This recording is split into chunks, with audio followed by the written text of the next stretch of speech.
The more you trust your body, the less you'll obsess over food. Before we start, subscribe for daily inspirational content if you're ready to break free from diet culture, and give this video a thumbs up. It helps more people find the peace they deserve in their relationship with food. Let's be real. Most of us have spent years trying to outsmart hunger, following rules, counting things, and fighting cravings as if our body is some enemy that needs to be controlled. But what if I told you that your body already knows exactly what it needs? You just forgot how to listen? That's where intuitive eating comes in. And no, it's not just about eating whatever you want, whenever you want. It's about rebuilding trust with your body and letting go of all the noise that's kept you stuck. So how do we actually do that? We start by noticing the rules you've been living by. You know the ones: don't eat after 7, carbs are bad, you have to earn your food. These little rules feel normal because we've heard them forever, but they're not truths, they're restrictions, and they create guilt, not balance. When you catch yourself thinking in rules, pause and ask, where did I learn this? Does it even serve me anymore? You'll be surprised how much freedom comes from questioning the scripts you've been handed. And the more you challenge those rules, the more room you create for actual choice. You start eating not out of fear, but from a place of grounded intention. It's not always easy to recognize how deeply embedded these rules are, but once you do, you begin to reclaim your power. This awareness is where the healing starts. Tune into actual hunger, not the clock or calories. Most of us eat by habit or by external cues. Lunch at noon because the calendar says so, a snack at 3 because you're bored. But your body has a natural hunger rhythm. It's just been drowned out by years of dieting.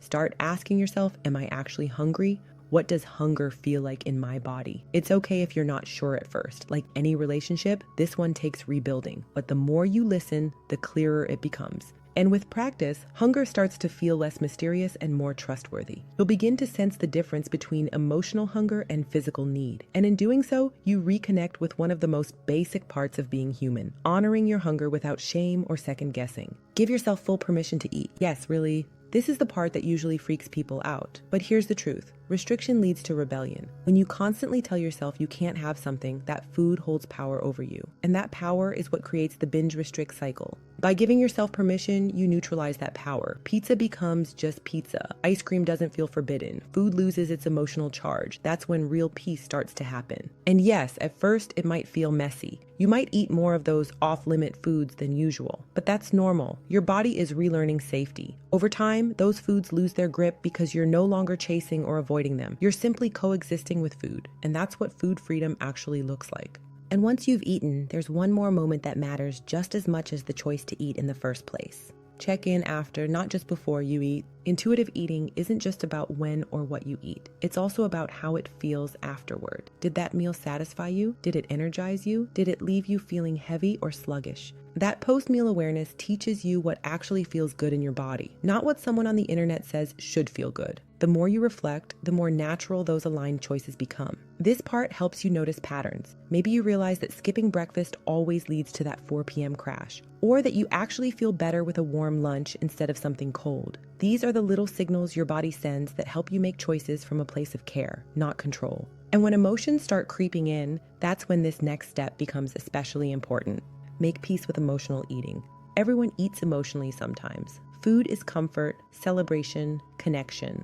The goal isn't to eliminate emotional eating, it's to understand it, to know when it's helping and when it's hiding something deeper. When you find yourself reaching for food out of boredom or stress, pause. Ask yourself what you really need in that moment. Maybe it's rest, maybe it's a cry, maybe it's still the cookie. Whatever it is, give yourself grace. There's no shame in using food to cope now and then. It becomes a problem when it's your only tool. That's why building a bigger emotional toolbox is so key. Journaling, moving your body, calling a friend, these are all ways to check in with your needs, not just your cravings. That compassion leads us into this next powerful shift. Drop the good versus bad food labels. Food has no moral value. It's not clean or dirty. It's not a reward or punishment. It's fuel, it's joy, it's culture, it's connection. When you label food as good or bad, you label yourself that way too. And that's where the guilt spiral begins. Instead, try thinking in terms of how food feels. Energizing, satisfying, comforting. That language builds awareness, not judgment. And you'll start to notice that when you remove the labels, food loses its emotional weight. You stop being bad for eating cake and start seeing it for what it is, a slice of something sweet. You take back your power and stop letting food define your worth. This is a lifelong journey, so let's close with a reminder you'll want to keep close. Trust takes time, but it's worth the work. Reconnecting with your body isn't a one-week transformation. It's a practice.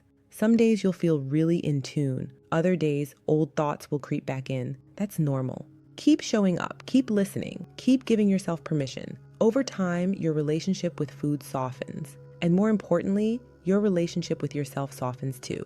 The more grace you give yourself in this process, the more progress you'll see. This isn't about doing intuitive eating perfectly. It's about choosing to trust your body again and again, even when it's hard. That trust, it's the ultimate freedom. Check out the tools and resources in the description to help support your journey. You were never meant to fight your body. You were meant to come home to it.